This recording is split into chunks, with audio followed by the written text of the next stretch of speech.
श्री स्वामी समर्थ. नमस्कार. मी नंदिनी माझ्या यूट्यूब चॅनलवर तुमचं खूप मनापासून स्वागत करत आहे. तुमच्या मनातील सर्व चांगली इच्छा स्वामी महाराज पूर्ण करो ही स्वामींच्या चरणी प्रार्थना करते आणि आजच्या नवीन व्हिडिओला सुरुवात करते. येत्या सोमवारी दिनांक 12 मे या दिवशी आलेली आहे वैशाख पौर्णिमा. या पौर्णिमेला बौद्ध पौर्णिमा म्हणून देखील ओळखले जाते. ही पौर्णिमा जी आहे तर ती अतिशय महत्त्वाची मानली जाते. प्रत्येक महिन्यामध्ये पौर्णिमा येते, परंतु प्रत्येक पौर्णिमेचं महत्त्व हे वेगवेगळं असतं. हिंदू धार्मिक ग्रंथानुसार पौर्णिमेच्या तिथीला अत्यंत महत्त्वाचे मानले जाते. पौर्णिमेच्या दिवशी कोणत्याही प्रकारचे शुभकार्य केल्यास त्या कामामध्ये तुमची प्रगती होण्यास मदत होते. या वैशाख पौर्णिमेच्या दिवशी स्नान करून काही वस्तू जर दान केली तर व्यक्तीला पुण्यफळ मिळते. वैशाख महिन्यात येणारी पौर्णिमा खूप महत्त्वाची मानली जाते. या पौर्णिमेला स्नान करून, दान करून आणि भगवान विष्णूंची पूजा केल्याने व्यक्तीला सर्व त्रास आणि समस्यापासून मुक्तता मिळते. पौर्णिमेच्या दिवशी लक्ष्मीची पूजा करण्याची परंपरा आहे. या दिवशी धनाच्या देवीची पूजा केल्याने घरात सुख, सौभाग्य आणि समृद्धी राहते.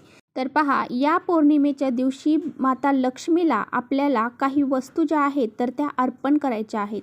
तर त्या कोणत्या वस्तू आहेत की त्या आपण माता लक्ष्मीला अर्पण करायच्या आहेत. ह्या वस्तू जर आपण माता लक्ष्मीला या पौर्णिमेच्या दिवशी अर्पण जर केल्या तर आपल्या घरामध्ये अखंड लक्ष्मी वास करेल. त्याचबरोबर माता लक्ष्मी आपल्यावरती प्रसन्न होऊन घरामध्ये पैशांची आणि अन्नाची कधीही कमतरता भासणार नाही.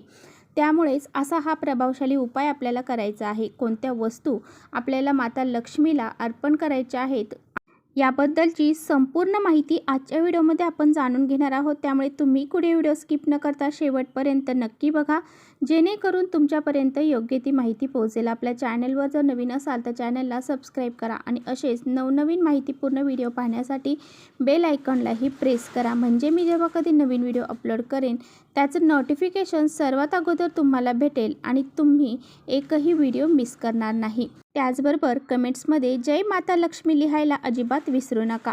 व्हिडिओ माहितीपूर्ण वाटला तर आपल्या मित्रपरिवारांसोबत नक्की शेअर करा. तर पहा, वैशाख महिन्याच्या पौर्णिमेच्या दिवशी गंगा किंवा इतर पवित्र नद्यामध्ये स्नान केल्याने आणि दान केल्याने पुण्य मिळते. वैशाख पौर्णिमेच्या दिवशी आपण कपडे, पैसे, अन्नधान्य आणि फळे दान केल्याने व्यक्तीच्या संपत्तीमध्ये प्रचंड वाढ होते.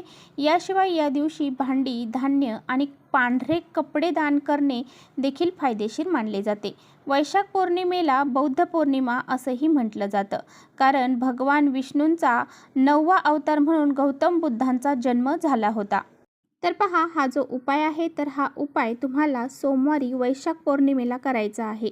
तुम्ही दिवसभरामध्ये हा उपाय कधीही करू शकता. अगदी सकाळपासून ते संध्याकाळपर्यंत हा प्रभावी उपाय तुम्ही करू शकता. माता लक्ष्मी ही पृथ्वी तलावरती पौर्णिमेच्या दिवशी जागृत अवस्थेमध्ये भ्रमण करत असते आणि तिची पूजा, सेवा, उपासना करणाऱ्यांना ती धनधान्य समृद्धी प्रदान करत असते.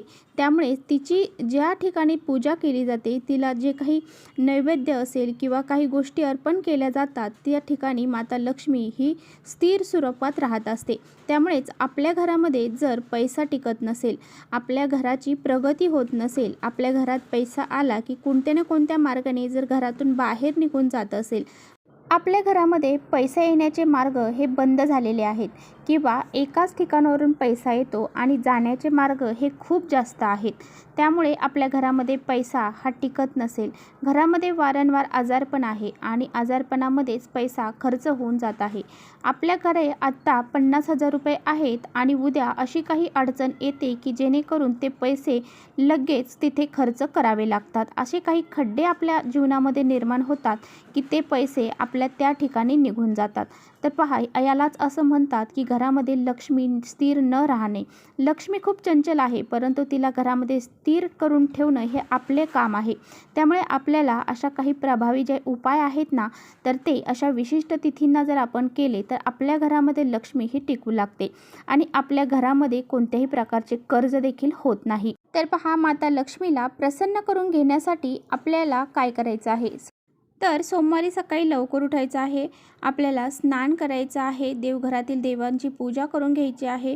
त्याचबरोबर आपल्या तुळशी मातेची पूजा करायची आहे आणि त्यानंतर या प्रसन्न वातावरण केल्यानंतर आपल्याला घरामध्ये धूप दीप अगरबत्ती लावून त्यानंतरच हे जे काही मी तुम्हाला उपाय सांगत आहे, जे काही वस्तू सांगत आहे, तर त्या तुम्हाला माता लक्ष्मीला अर्पण ह्या करायच्या आहेत. तर हा पौर्णिमेचा दिवस आहे. पौर्णिमेच्या दिवशी माता लक्ष्मीची पूजा ही विधिवतपणे केली जाते.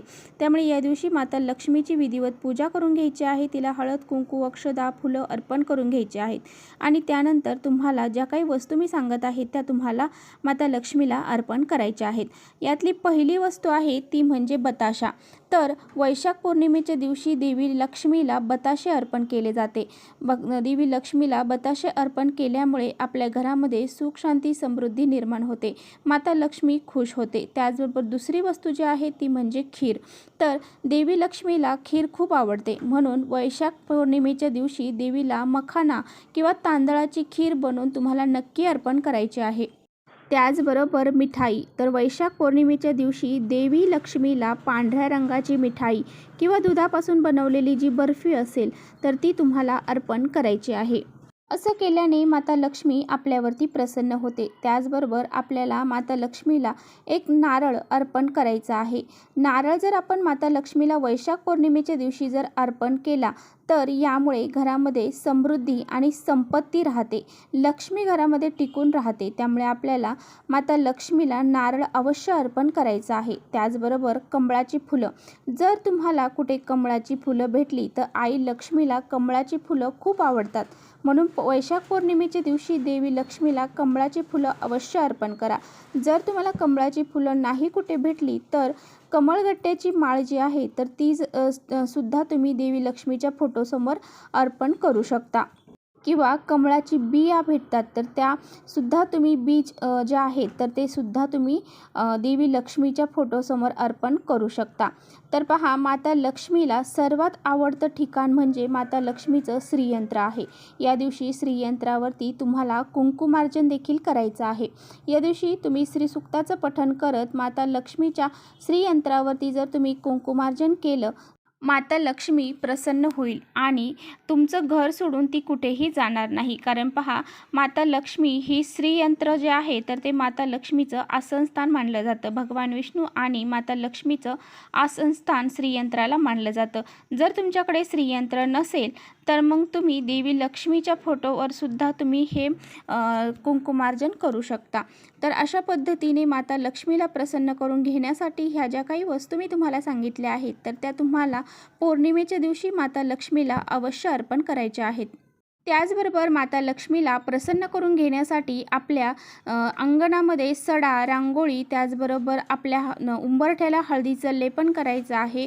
मुख्य दरवाजावरती एक स्वास्तिक काढायचं आहे. तुळशीपाशी एक स्वास्तिक काढायचं आहे. आपल्या जो स्वयंपाकघर आहे, स्वयंपाकघराची जो गॅस आहे त्या गॅसवर सुद्धा तुम्हाला एक स्वास्तिक काढायचं आहे आणि आपला जो देवघर आहे तर देवघराच्या पाठीमागच्या साईडला तुम्हाला एक स्वास्तिक हे काढायचं आहे. अशा पद्धतीने तुम्हाला जे काही लक्ष्मीला प्रसन्न करून घेण्यासाठी ज्या गोष्टी करता येतील त्या करायच्या आहेत. असं केल्यामुळे माता लक्ष्मी अतिशय प्रसन्न होते आणि त्या घर सोडून ती कुठेही जात नाही. त्यामुळे आपल्या घरामध्ये पैसा हा भरभरून येऊ लागतो. आपल्या घरातील जी धनसंपत्ती आहे ती कधीही कमी पडत नाही. अन्नधान्याचा साठा हा कायमस्वरूपी आपल्या घरामध्ये राहतो. अशा पद्धतीने जर आपण असे काही छोटे छोटे जर उपाय जर केले तर त्याचे पुण्यफळ हे नक्की आपल्याला प्राप्त होते. माता लक्ष्मी आपल्यावरती प्रसन्न होते. म्हणूनच हा प्रभावी ज्या काही वस्तू सांगितल्या आहेत त्या अर्पण करायच्या आहेत. तर चला, इथेच थांबवते माझा व्हिडिओ थोडा जरी आवडला असेल तर नक्की लाईक करा. चॅनलवर नवीन असाल तर चॅनलला सबस्क्राईब करा. परत भेटूया अशा छानशा व्हिडिओसोबत. तोपर्यंत श्री स्वामी समर्थ.